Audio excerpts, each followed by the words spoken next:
تمام مفسرین کے نزدیک اس سے سب سے زیادہ اس آیت کے مستحق مؤذنین ہیں، جو دن میں 5 مرتبہ اللہ تبارک و تعالیٰ کی بڑائی بیان کرتے ہیں اور لوگوں کو دعوت دیتے ہیں کہ حی علی الصلاۃ حی علی الفلاح، لوگوں آؤ نماز کی طرف اور لوگوں آؤ کامیابی کی طرف۔ تو سب سے بڑے داعی مؤذنین ہیں، ان کے بعد دوسروں کا درجہ ہے۔ حاشیہ جلالین میں لکھا ہے، اس میں وہ تمام افراد شامل ہیں جو اللہ کی طرف بلاتے ہیں۔ لہذا سب سے پہلی چیز اللہ تبارک و تعالیٰ کی دعوت ہے۔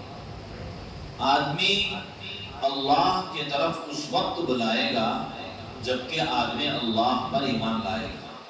کوئی آدمی ایمان لائے بغیر کسی چیز کی دعوت نہیں دیتا، کوئی آدمی کسی چیز پر یقین کیے بغیر دوسری چیز پر اسی چیز کی طرف دوسروں کو نہیں بلا سکتا۔ جیسے ہمارے یہاں ماحول ہے، کوئی آدمی 20 لاکھ کا لون لے لے بغیر کسی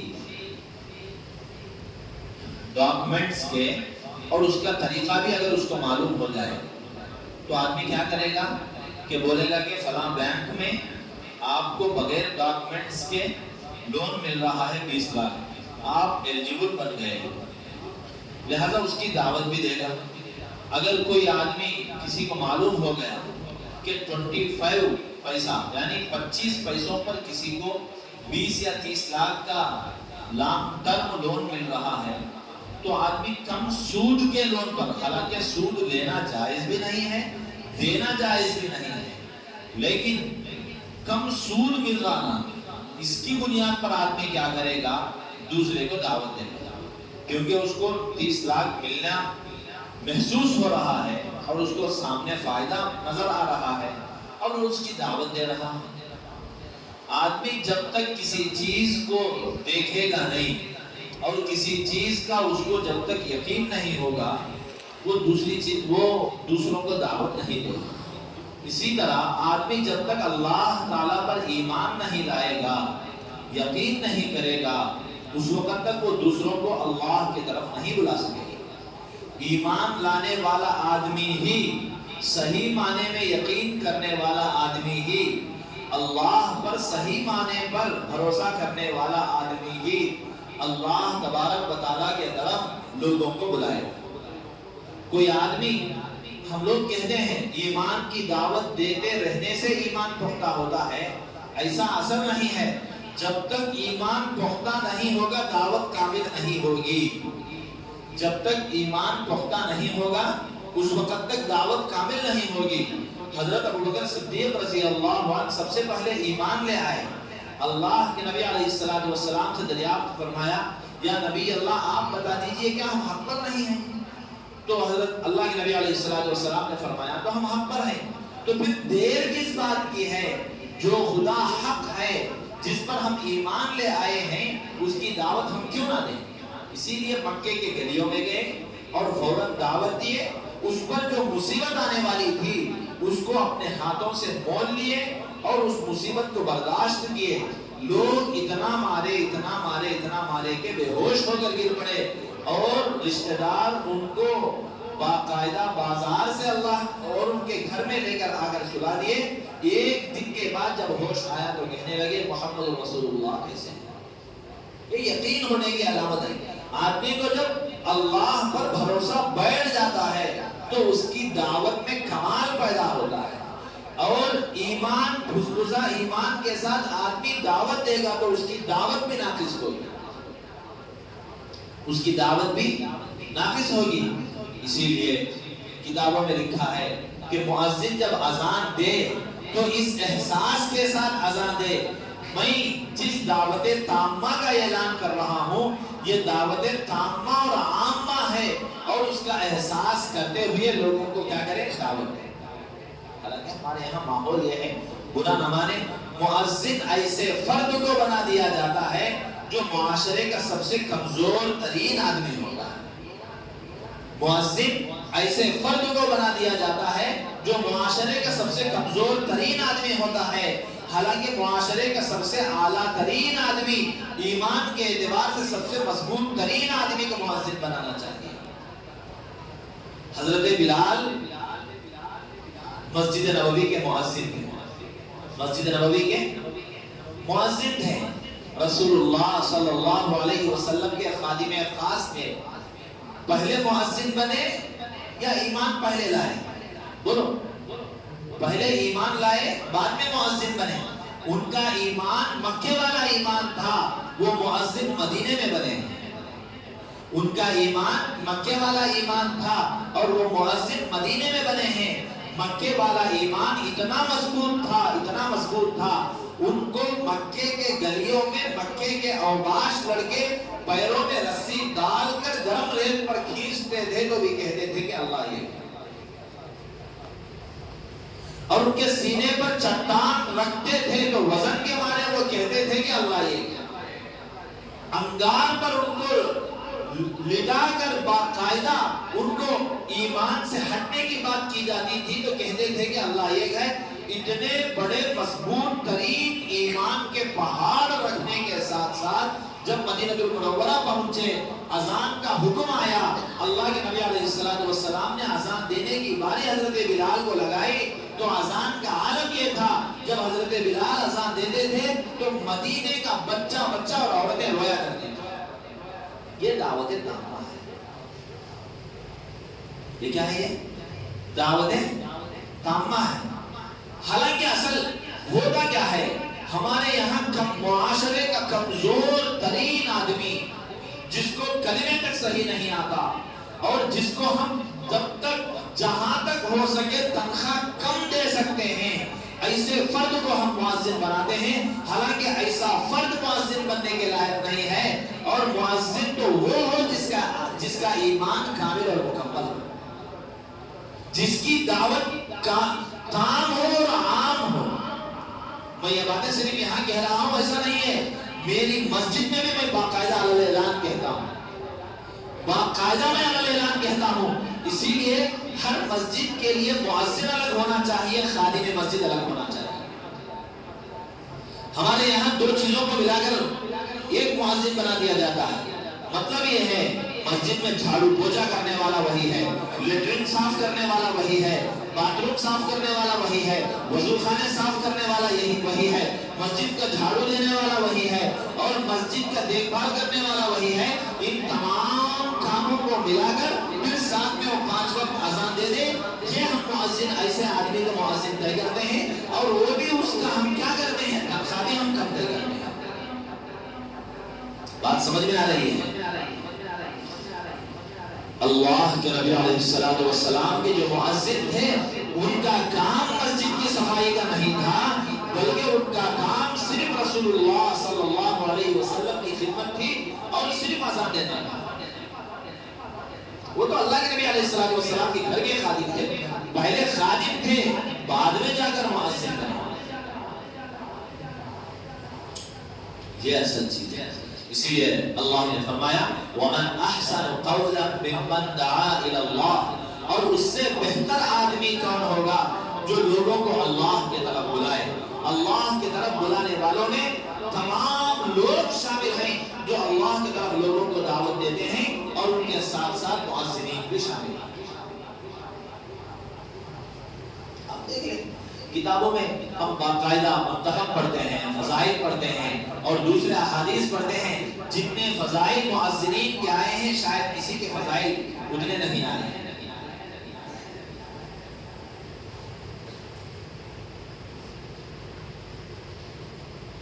اس کے باوجود بھی ہم فضائل کی طرف نہیں دیکھتے، بلکہ حالانکہ ہونا یہ چاہیے کہ مؤذن الگ ہو، خادم مسجد الگ ہو. خادم مسجد مسجد کی خدمت کرنے والا الگ ہو اور مستقل طور پر اذان دینے والا الگ ہو. وہ بھی ایمان سے اتنا سرشار ہو کہ حضرت بلال جب اذان دیتے تھے تو مکمل طور پر ان کی اذان سے مدینے کی عورتیں رویا کرتی تھی. ان کی آواز بھی بلند تھی اور ان کی آواز وہاں تک مدینے کے اخیر گھر تک ان کی آواز پہنچتی ہے۔ اسی لیے مؤذن کو رکھنے کے آداب میں بھی یہ بات شامل ہے کہ آواز بلند ہو، آواز اچھی ہو، اور اذان کے الفاظ صحیح کہنے والا ہو، اور جن کی اذان میں اثر ہو کہ اذان دینے کی وجہ سے غیر مسلم مسلمان ہو۔ آج ہماری حالت یہ ہے کہ ہم ایسے مؤذن کو رکھتے ہیں کہ اذان کو دور کی بات جب اللہ اکبر کہتا ہے تو اللہ اکبر کے ٹکڑے ٹکڑے ہو جاتے ہیں۔ لفظ اللہ فقہا نے لکھا ہے جو کوئی آدمی اللہ اکبر کے بجائے اللہ اکبر بولتا ہے تو وہ اللہ اکبر اس کا صحیح نہیں ہے۔ تکبیر تحریمہ میں اگر وہ اللہ اکبر بولا تو نماز فاسد ہے، اذان میں اللہ اکبر بولا تو نماز دوبارہ ہوتا ہے، اذان دوبارہ لوٹانا ضروری ہے، بہت ضروری ہے، کیونکہ یہ دعوت تامہ بھی ہے اور دعوت عامہ بھی ہے۔ جو دعوت عام ہو وہ دعوت تام بھی ہوتی ہے، جو دعوت تام ہو وہ دعوت عام بھی ہوتی ہے، یہ ایک دوسرے کے لازم اور مناسب ہے۔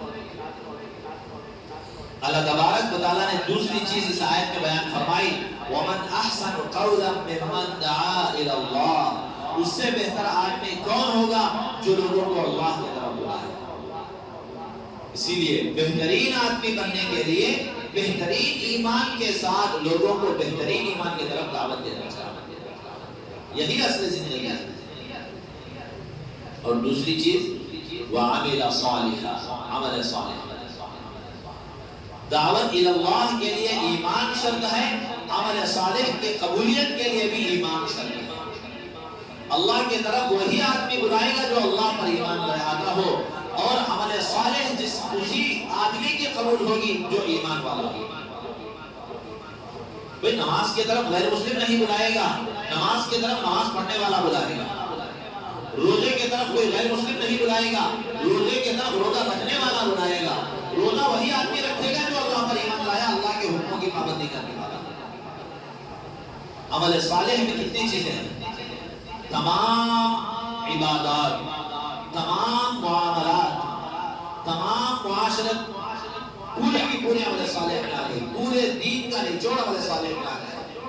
کوئی آدمی ہے نماز پڑھ رہا ہے، روزہ رکھ رہا ہے، اور حج بھی کیا ہے، اور باقاعدہ ہر نیک کام وہ کر رہا ہے، عبادات اس سے مکمل ہیں، لیکن معاملات میں گڑبڑ ہے تو وہ آدمی کامل ایمان والا نہیں ہے۔ اللہ کے نبی علیہ السلام کے کتنے احادیث حدیث کے کتابوں میں ایسے ہیں فلیس منا کے حساب سے۔ ایک صحابی رسول تھے، اللہ کے نبی علیہ السلام کے مسجد نبوی کے سامنے تھوڑے سے فاصلے پر ایک بازار لگتا تھا، بازار عقیق، اس میں گیہوں کا ایک ڈھیر ڈالے ہوئے، گیہوں کا ایک ڈھیر بیچنے کا، کہ صبح سویرے مارکیٹ لگ جاتا ہے، ڈھیر ڈالے ہوئے تھے۔ اللہ کے نبی علیہ السلام بازار میں گشت کرتے کرتے اور گیہوں کے اندر ہاتھ ڈالے، تری ملی۔ اللہ کے نبی علیہ السلام نے دریافت فرمایا کہ کیا چیز ہے کہ اوپر گیہوں سوکھے ہیں اندر سے تری ہے؟ وہ صحابی عرض کرنے لگے یا رسول اللہ، اور میں مال لے کر آیا تھا بیچنے کے لیے، رات میں برسات ہو گئی اور جس کی وجہ سے تھوڑا سا مال بھیگ گیا ہے، اس لیے میں کوئی بھی نہیں لیتا سمجھ کر اوپر میں سوکھا مال ڈال دیا ہوں، اندر تھوڑی سی تری ہے۔ اللہ کے نبی علیہ السلام نے فرمایا من غشا فلیس منا، جو دھوکہ دے وہ ہم میں سے نہیں۔ فلیس منا کا کیا مطلب ہے؟ وہ ہم مسلمانوں میں سے نہیں ہے، وہ ہم ایمان والوں میں سے ہیں۔ کتنے پلاٹوں کے پیپر گڑبڑ کر کے ہم نے بیچے ہوئے ہوں، اور کتنے بیوپار ہم دھوکہ دے کر بیچے ہوئے ہوں، کیے ہوئے ہوں، اور کتنے لوگوں کو ہم جھوٹ بول کر بیوپار کیے ہوئے ہوں۔ کبھی ہم نے اس سلسلے کو سوچا ہے؟ بیوپار بالکل جائز ہے۔ مثلا سمجھیے کہ پن ہے 10 روپے میں لیا ہوں، میری مرضی ہے کہ میں 20 میں 30 میں کتنے میں چاہے بیچ سکتا ہوں، شریعت نے اس کی اختیار دی ہے، لیکن اس میں جھوٹ بولنے کی اجازت نہیں۔ کوئی کپڑا ہے 100 روپے کا میٹر ہے، میری مرضی ہے کہ میں اس کو 1000 روپے میں بیچ سکتا ہوں، لیکن میں یہ جھوٹ نہیں کہہ سکتا کہ مجھے 990 پر 9 روپے کپڑا پڑا۔ سمجھ میں آنے بات؟ وہیں دینے کا ریٹ 1000 روپے ہے، آپ چاہے تو لے سکتے ہیں یا نہیں لے سکتے، میں اتنے میں ہی دے سکتا ہوں۔ 100 مرتبہ بھی اگر وہ بیوپار کرے، 100 مرتبہ بھی اس کو اتنا کہہ سکتے ہیں کہ میں اتنے میں دے سکتا ہوں، لیکن یہ بات نہیں کہہ سکتے مجھے 990 روپے پڑا ہے، میں 10 روپے فائدہ رکھ کر تجھے 1000 روپے میں دے رہا ہوں، یہ جھوٹ۔ سمجھ میں آ رہی بات؟ حضرات صحابہ بھی بیوپار کیا کرتے تھے، اللہ کے نبی علیہ السلام کا پیارا مشغلہ بھی بیوپار تھا، اللہ کے نبی علیہ السلام کا پیارا مشغلہ بیوپار تھا۔ حالانکہ اللہ کے نبی علیہ السلام نے ارشاد فرمایا علیکم بالتجارہ، بیوپار کو لازم پکڑو، بیوپار کو لازم پکڑو۔ اللہ کے نبی علیہ السلام نے کہیں نہیں فرمایا تم فلاں جاب کرو، تم فلاں اس پر عہدوں پر فائز ہو جاؤ، یہ نوکری ہی ہوتی ہے، یہ نوکر گری ہے۔ اللہ کے نبی علیہ السلام نے فرمایا میری امت کے لیے لازم ہے کہ وہ ضرور بضرور تجارت کرے، تجارت میں رہنے والا فائدہ کسی کو نہیں، لیکن لازمی طور پر کریں، لیکن اس میں دھوکہ وغیرہ نہ دیں۔ اللہ کے نبی علیہ السلام بیوپار کر کے بتائے ہیں، بیوپار کر کے سکھائے ہیں۔ روایتوں میں آیا ہے جب اللہ کے نبی علیہ السلام مکمل طور پر اما خدیجہ رضی اللہ عنہا کا مال لے کر ملک شام کی طرف گئے اور لوگوں میسرہ نے دیکھا، اللہ کے نبی علیہ السلام فرسٹ درجے کے مال کو اس میں سے الگ کیے، سیکنڈ درجے کے مال کو الگ کیے، تھرڈ درجے کے مال کو اس میں الگ کیے، تینوں مال کو 3 الگ الگ ریٹ میں بیچے، فرسٹ درجے کے مال کو سیکنڈ درجے میں، سیکنڈ درجے کے مال کو تھرڈ درجے میں نہیں بیچے، اسی طرح تھرڈ درجے کے مال کو فرسٹ درجے میں نہیں۔ دنیا نے اسے اپنا لیا۔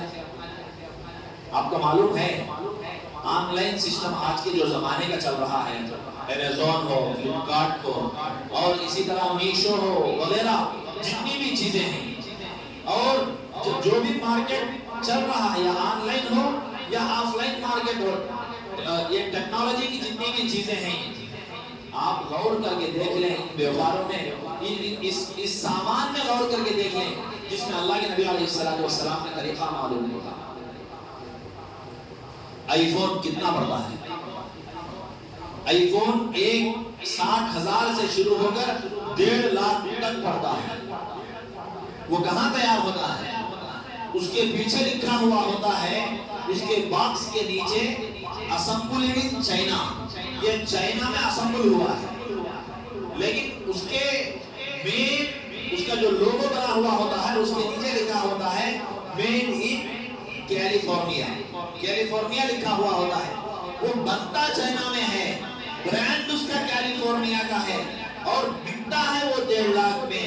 اسی طرح ریڈمی کا فون بھی چائنا میں بنتا ہے، آئی فون بھی چائنا میں بنتا ہے، دونوں میں فرق الگ الگ ہے، دو سیم کام کرتے ہیں، اس میں بھی 5G آتا ہے، اس میں بھی 5G آتا ہے، یہ بھی باقاعدہ آپ کو ویڈیوگرافی کراتا ہے، وہ بھی کراتا ہے، دو بھی سیم محسوس ہوتے ہیں، لیکن اس کی کوالٹی الگ ہے، اس کی کوالٹی الگ ہے۔ کوئی مارکیٹ والا ریڈمی کو آئی فون کر کے نہیں بیچتا، اور کوئی اور پوکو موبائل کو اسی طرح ویوو فون کو 10,000 کے فون کو لاکھ روپے فون کو کر نہیں بیچتا، 10,000 کو 10,000 میں بیچتا ہے، لاکھ روپے والے کو لاکھ روپے میں بیچتا ہے۔ آج ہمارے مسلمانوں نے اللہ کے نبی علیہ السلام کے اس طریقے کو چھوڑ دیا، 10,000 روپے والے مال کو 20,000 میں دے دیا، اور دوسرے ہی دن سے کہا کہ یہ آدمی دھوکہ دینے والا ہے، اس کے پاس مال نہیں لینا چاہیے۔ ہماری اکانومی گر گئی، ہم پیچھے ہو گئے، یہی تو عمل صالح ہے۔ لوگ کہتے ہیں کہ 5 وقت نماز پڑھنا اور رمضان کے روزے رکھنا، سال میں 1 مرتبہ زکوٰۃ دینا، اور اگر اللہ نے استطاعت دی ہو تو حج کرنا، اسی کا نام دین سمجھتے ہیں۔ بیوپار میں دھوکہ نہیں دینے کا نام بھی دین ہے، اور شادی کرنے کا نام بھی دین ہے۔ اللہ کو راضی کرنے والے اعمال کرنے کا نام بھی دین ہے۔ ماں باپ کو محبت کی نگاہ سے دیکھنے کا نام بھی دین ہے۔ کوئی آدمی اپنے بچے کو ایک چاکلیٹ 5 روپے والا دلا رہا ہے، یہ محسوس کر کے دلا رہا ہے اللہ نے مجھے ذمہ دار بنایا ہے، الرجال قوامون علی النساء، اور مجھے قوام بنایا ہے، مرد بنا کر پیدا کیا ہے، میں میرے گھر کا ذمہ دار ہوں، میری بیوی کو میں ایک جوڑا کپڑے دلا رہا ہوں، اللہ نے ذمہ داری عطا کی ہے، اور میرے بچے کو میں 5 روپے یا 10 روپے والا چاکلیٹ دلا رہا ہوں، تو یہ بھی عمل صالح میں داخل ہے، اس پر بھی اللہ ثواب دے گا۔ دین صرف عبادات کا نام نہیں ہے، دین معاملات کا نام بھی ہے، معاشرت کا نام بھی ہے۔ ایسا نہیں ہے کہ ہم ہمارے گھر کے سامنے روڈ اتنا اونچا کر دیے کہ سامنے والے کے ڈھیری پر جا کر پانی ہمارے گھر کا لگا، یہ دینداری نہیں ہے، یہ بھی بے دینی ہے۔ سمجھ میں آ رہی بات؟ پولیٹیکل پاور تھا، کارپوریٹ ہم کو معلوم تھا، گھر کے سامنے روڈ ڈالنے کے لیے آئے، اور دو طرف نالی کے بجائے ہم کیا کریں، ہمارے گھر کو بارش کا پانی نہیں لگنا یا ٹینکی بھرے تو پانی نہیں لگنا بول کو سامنے کے گھر میں ادھر سلوپ یوں کر ڈالے، ہمارے دہلیز سے ادھر دہلیز کو چلے جانا بول کر، یہ بھی کیا ہے، بے دینی ہے۔ اگر ہماری گھر کی عورتیں اور بچے جھاڑو جھاڑ کر سامنے والے کے ڈھیریج کے بازو میں جا کر کچرا لٹکاتے ہیں تو یہ بھی بے دینی ہے، یہ عمل صالح نہیں ہے بلکہ عمل غیر صالح ہے، عمل غیر صالح ہے۔ اتنی چھوٹی چھوٹی چیزوں کا بھی دین میں سکھایا گیا ہے، دین میں ساری چیزیں موجود ہیں۔ وَمَنْ أَحْسَنُ قَوْلًا مِّمَّنْ دَعَا إِلَى اللَّهِ وَعَمِلَ صَالِحًا۔ عمل صالح، اسی لیے اللہ کے نبی علیہ السلام فرمایا کرتے تھے کہ اگر تمہارے گھر میں کوئی گوشت پک رہا ہے تو اس میں پانی زیادہ ڈالو، اپنے پڑوسیوں کو بھیج دو۔ ایک مرتبہ کا واقعہ ہے، یہ سری پکی اللہ کے نبی علیہ السلام کے گھر میں، وہ تقسیم ہوتے ہوتے ہوتے پھر واپس اللہ کے نبی علیہ السلام کے گھر ہوا۔ پہلے یہ محبتیں تھیں، آج وہ محبتیں چھوٹتی جا رہی ہیں، یہ بھی دین میں شامل ہے۔ تو دوسری بات ہوئی عمل صالح، وَمَنْ أَحْسَنُ قَوْلًا مِّمَّنْ دَعَا إِلَى اللَّهِ، اس سے بہتر آدمی کون ہو سکتا ہے جو لوگوں کو اللہ کی طرف بلائے۔ اس میں تمام لوگوں کو ذمہ داری عطا کی گئی، پورے امت مسلمہ کو یہ کہا گیا تمہاری ذمہ داری ہے، تم بحیثیت مسلمان کے لوگوں کو ایمان کے اور اسلام کی دعوت دو، تمہارے اخلاق کے اعتبار سے بھی، تمہارے کردار کے اعتبار سے بھی، تمہاری زبان کے اعتبار سے بھی دعوت تم پر ضروری قرار دی گئی ہے۔ اور دوسرا عمل صالح، اور تیسری چیز وقال اننی من المسلمین، اور یہ کہا کہ میں مسلمانوں میں سے ہوں، یعنی احساس مسلم جسے کہتے ہیں، احساس مسلم جسے کہتے ہیں۔ احساس مسلم کا کیا مطلب ہے؟ احساس مسلم کا مطلب یہ ہے آدمی کہیں بھی چلے جائے اپنے مسلمان ہونے کا احساس رکھنا چاہیے۔ نہیں، یہ بات سمجھیں، صحابہ کا ایک دستہ قیصر روم کے دربار میں گیا، بادشاہ کے دربار میں گیا، اور کھانے کی دعوت ہوئی بادشاہ کے دربار میں۔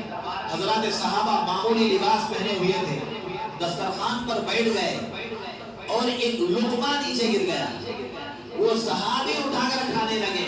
بازو کے صحابی بولے یہ قیصر روم کا دربار ہے، اگر تم نیچے گرا ہوا کھانا اگر تم اٹھا کر کھاؤ گے تو لوگ تم کو کمزور محسوس کریں گے۔ تو وہ صحابی کہنے لگے ایسے دربار اللہ کی راہ میں 100 بھی ہو قربان ہو جائے، میں اللہ کے نبی کی سنت کو نہیں چھوڑ سکتا، کیونکہ یہ میرے آقا کی سنت ہے اور میں مسلمان ہوں۔ یہ احساس ہے، سمجھ میں آ رہی بات؟ یہ 3 باتیں جس کسی کے اندر آ گئیں تو وہ آدمی کامیاب ہے۔ یہ 3 باتیں جس کسی کے اندر آ گئیں تو وہ آدمی کیا ہے؟ کامیاب ہے۔ پہلی چیز دعوت اللہ، دوسری چیز عمل صالح، تیسری چیز احساس مسلم۔ تو یہ 3 باتوں پر کوئی مسلمان صحیح توجہ کے ساتھ عمل کر لے گا تو وہ آدمی اللہ کے نزدیک قابل قبول ہوگا۔ بس اللہ تعالیٰ سے دعا ہے اللہ ہم سب کو کہنے سننے سے زیادہ عمل کی